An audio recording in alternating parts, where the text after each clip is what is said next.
Welcome to one of the three chambers of the European Parliament. In these seats a few hours ago, it seemed a very different scene. Some of the most protected people in Europe were sitting here for a European Parliament conference against the Italian mafia. The security was unreal and unimaginable. I make the case about security for these people as contrasting our next topic. Yes, so as I say, and not to exaggerate, but the security was unreal. To enter the European Parliament or any of the European institutions, it is nearly as tight as an airport. We have many visitors, etc., but it is pretty tight. And not to labour this point, but so therefore, when you go into the actual chamber, normally that is not necessary. But they were double security measures, sniffer dogs, armed guards, etc. For this, and it brought it home to one, that a lot of the people in that delegation have had attempts on their life and continue under real threat. They were prosecutors and their senior judges from Sicily and from Italy in general.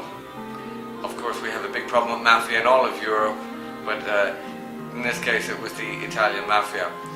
And again, alluding to that, the impact, which is the theme of this, is being under a death threat from someone or some organization. The mafia is one thing. Islam, so here we are outside our local friendly mosque.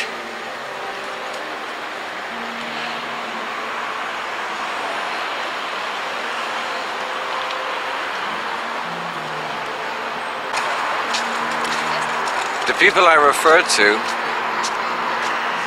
in the context of the mafia, etc., were people under death threat. And it's easy to threaten people with death. And this is the speciality of these nice people. Our local friendly mosque.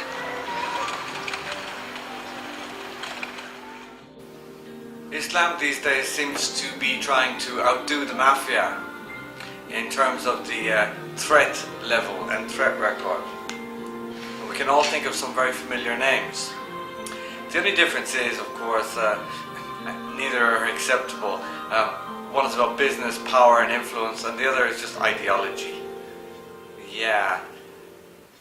But if these guys think that we won't come after them in the same way that we go after the mafia, they really have another thing fucking coming. The death cult, as I call them, going back to Abraham, because they buy that shit, lock, stock and barrel. Yeah, it's all about death, dying, threats for everything, for everyone, for any reason. I just cannot see how anyone could proceed for one moment in Islam. I don't understand.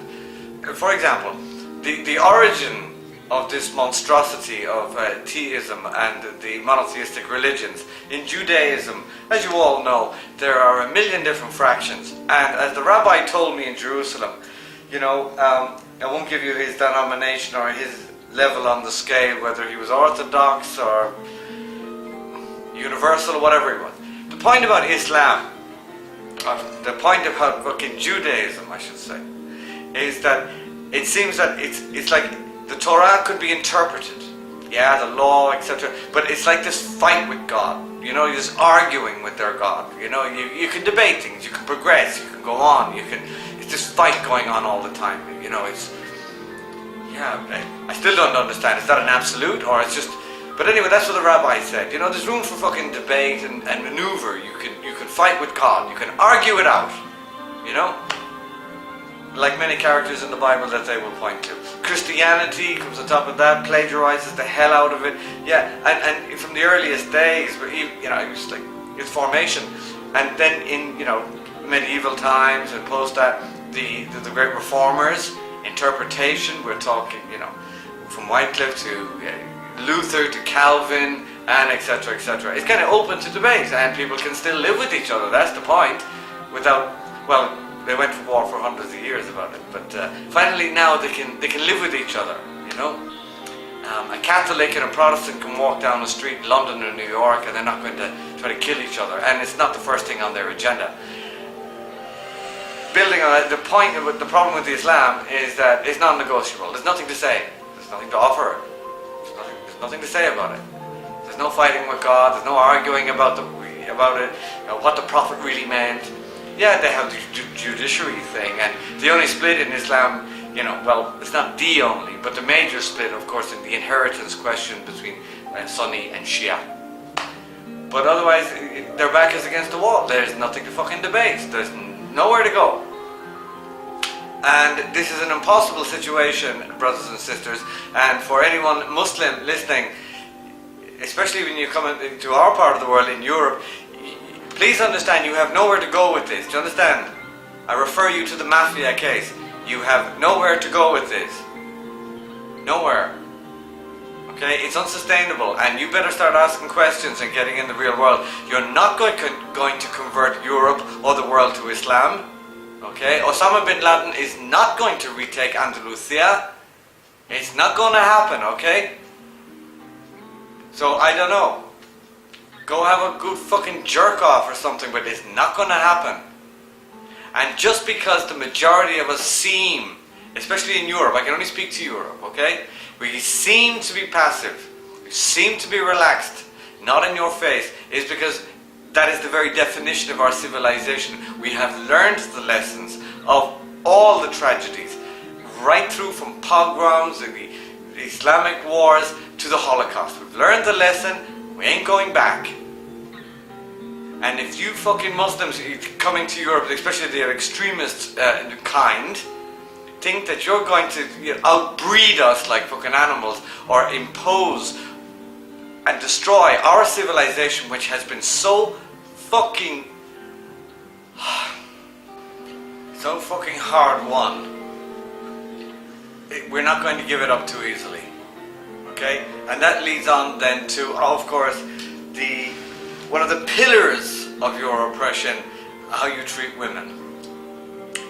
When I spoke about hard won, think of me as a suffragette in a man's body. I defend women's rights. I will defend women's rights. Okay? And we're not going to go back on that alone. So you can treat women in your culture, in your ghetto, like shit if you please.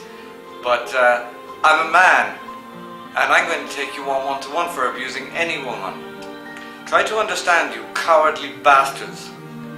When a woman is in your house, your wife, your sister, anyone else, but particularly when you take a wife, I won't go into all the deep evolutionary Darwinian reasons. Understand that what you do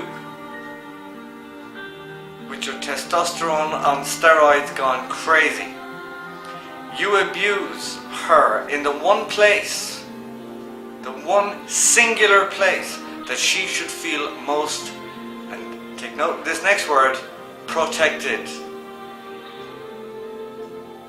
Try to understand that. It is a cowardly thing to do.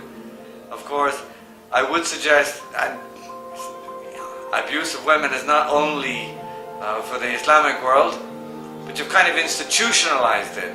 But, I suppose for anyone out there, I'd say if you don't like her, maybe she is violent too. Maybe she's an antichrist. Maybe she's whatever.